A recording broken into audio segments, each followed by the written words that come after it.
Hi friends, അസ്സലാമു അലൈക്കും. ഇന്ന് നമുക്കൊരു പായസം തയ്യാറാക്കിയാലോ?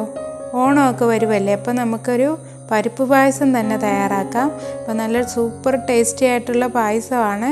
എല്ലാവരും വീഡിയോ സ്കിപ്പ് ചെയ്യാതെ കാണാൻ ശ്രമിക്കണേ.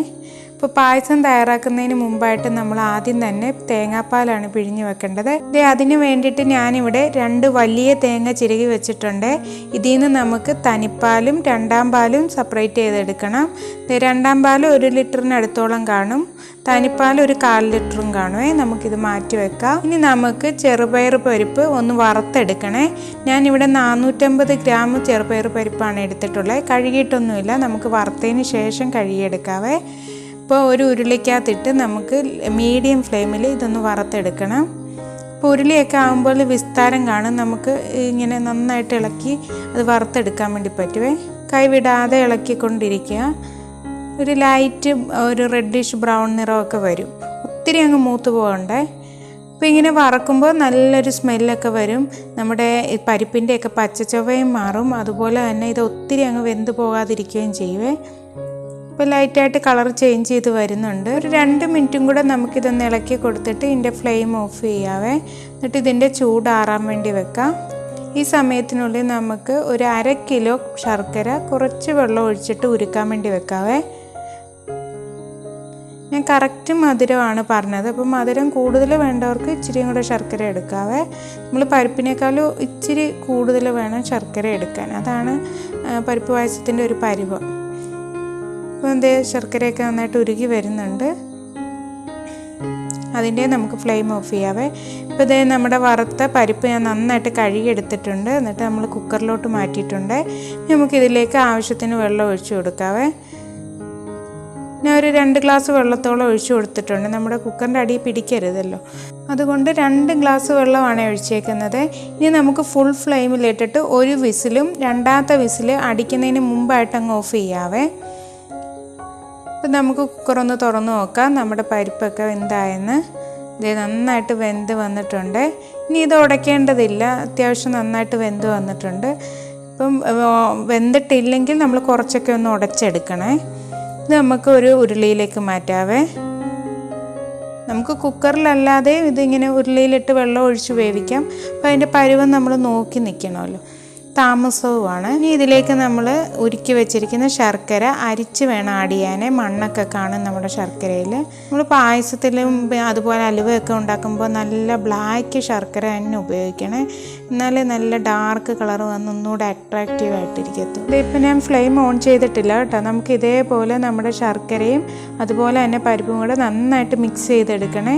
അതിൻ്റെ കട്ടയൊന്നും കാണല്ലേ, കട്ടയൊക്കെ ഉണ്ടെന്ന് ഉടച്ചെടുത്തതിന് ശേഷം നമുക്ക് ഫ്ലെയിം ഓൺ ചെയ്യാവേ. എന്നിട്ട് നമ്മുടെ ശർക്കരയിൽ കിടന്ന് പരിപ്പ് നന്നായിട്ട് വിളയിച്ചെടുക്കണം. അപ്പോഴാണ് നമ്മുടെ പായസത്തിന് കൂടുതൽ ടേസ്റ്റ് ആകുന്നത്. അപ്പോൾ ഇതേ നന്നായിട്ട് കുറുകി വന്നിട്ടുണ്ട്, നല്ല ടേസ്റ്റ് ആയിരിക്കും. ഇപ്പം തന്നെ കഴിക്കാൻ നല്ലൊരു ടേസ്റ്റാണ്. ഇത് നന്നായിട്ട് വിരകി എടുത്തിട്ടുണ്ട്. ഈ സമയത്ത് നമുക്ക് 1 ടേബിൾ സ്പൂൺ നെയ്യൊന്ന് ചേർത്ത് കൊടുക്കാവേ. ഇനി ഇതിലേക്ക് വേണം നമ്മൾ രണ്ടാം പാൽ ചേർത്ത് കൊടുക്കാൻ. ഇത് നമുക്ക് രണ്ടാം പാൽ ചേർത്ത് കൊടുക്കാം. എന്നിട്ട് രണ്ടാം പാലിൽ നന്നായിട്ട് ഇത് യോജിപ്പിച്ചെടുക്കണേ. ഇത് വീണ്ടും നമുക്ക് കുറുക്കി എടുക്കണം. തേങ്ങാപ്പാലുമായിട്ട് നന്നായിട്ട് ഇത് മിക്സായിട്ട് തിളച്ച് കുറുകി വരണേ.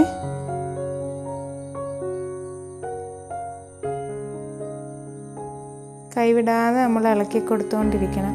പായസവും അലുവയൊക്കെ നമ്മൾ ക്ഷമയോടുകൂടി വേണം ഉണ്ടാക്കാൻ വേണ്ടിയിട്ട്. ഇതിപ്പോൾ തിളച്ച് കുറുകി വരുന്നുണ്ട്.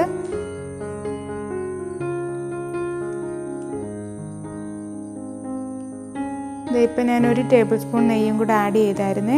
ഇനി നമുക്ക് ഫ്ലെയിം ഒന്ന് കുറച്ച് വെച്ചിട്ട് ഇതിലേക്ക് കുറച്ച് പൊടികൾ ചേർത്ത് കൊടുക്കണേ.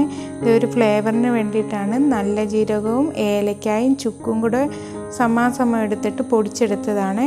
ഇത് ഒരു 1.5 ടീസ്പൂൺ ഞാൻ ചേർത്തിട്ടുണ്ട്. ഇത് നമുക്ക് കുറച്ച് പാലൊഴിച്ചിട്ട് കട്ടയില്ലാതെ ഉടച്ചതിന് ശേഷം, തേങ്ങാപ്പാൽ കേട്ടോ, കട്ടയില്ലാതെ ഉടച്ചതിന് ശേഷം അത് നമുക്കിതിലേക്ക് ആഡ് ചെയ്യാവേ.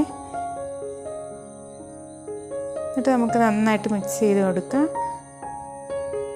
ഇപ്പോൾ രണ്ടാം പാൽ കുറുകയിലോട്ടാണ് നമ്മളിത് ആഡ് ചെയ്തേക്കുന്നത്. ഇനി ഇതിലേക്ക് ഒരു നുള്ളു ഉപ്പും കൂടെ, ഇത് ബാലൻസ് ചെയ്യാൻ വേണ്ടി, ഇതിൻ്റെ മധുരം ഒന്ന് ബാലൻസ് ചെയ്യാൻ വേണ്ടി ഒരു നുള്ളു ഉപ്പും കൂടെ ഈ സമയത്ത് നമുക്ക് ചേർത്ത് കൊടുത്ത് മിക്സ് ചെയ്യാം.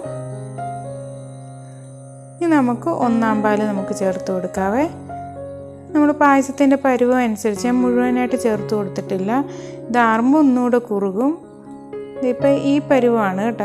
1/4 പാല് ചേർത്തതിന് ശേഷം നമുക്കൊന്ന് മിക്സ് ചെയ്ത് ആ താമസം മതി. അത് കഴിഞ്ഞ് നമുക്ക് ഫ്ലെയിം അങ്ങ് ഓഫ് ചെയ്യാവേ. ഒത്തിരി അങ്ങ് ഇട്ട് തിളപ്പിക്കേണ്ട. ആ ചൂടത്തിരുന്ന് അതങ്ങ് കുക്കായിക്കോളുമല്ലോ.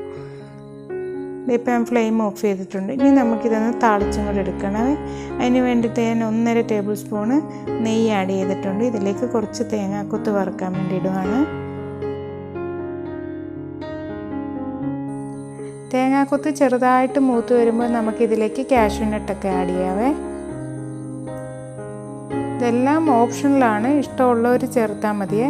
ചിലവരാണെങ്കിൽ എള്ളൊക്കെ ആഡ് ചെയ്യും. അതൊക്കെ ഒരു പ്രത്യേക ടേസ്റ്റാണ്.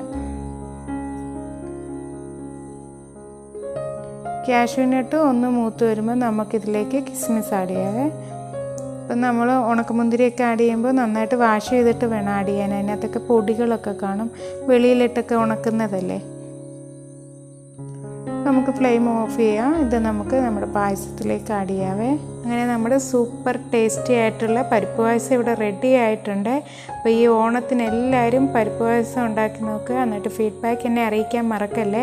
നമ്മുടെ ഓരോ പായസത്തിനും അതിൻ്റേതായ ടേസ്റ്റ് ഉണ്ടെങ്കിലും പരിപ്പ് പായസവും കടലപ്പായസവും ഹെൽത്തി ആണെന്ന് തന്നെ നമുക്ക് പറയാം. അതിനകത്ത് കൂടുതലും പ്രോട്ടീനാണല്ലോ അടങ്ങിയിരിക്കുന്നത്. ഇപ്പം നമ്മൾ അരിയടയാണെങ്കിലും മൈദ വെച്ചുള്ള അടയൊക്കെ വെച്ചുണ്ടാക്കുന്നതിലും എന്തുകൊണ്ടും സൂപ്പറാണ് നമ്മൾ ഈ പരിപ്പ് പായസം ഉണ്ടാക്കുന്നത്. അപ്പോൾ പരിപ്പാണെന്നൊന്നും പറയത്തില്ല. ആ ശർക്കരയിലങ്ങ് വിളയിച്ചെടുത്തുകൊണ്ട് നല്ലൊരു ടേസ്റ്റ് ആയിരിക്കും.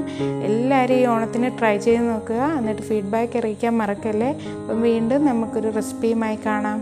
ബായ്.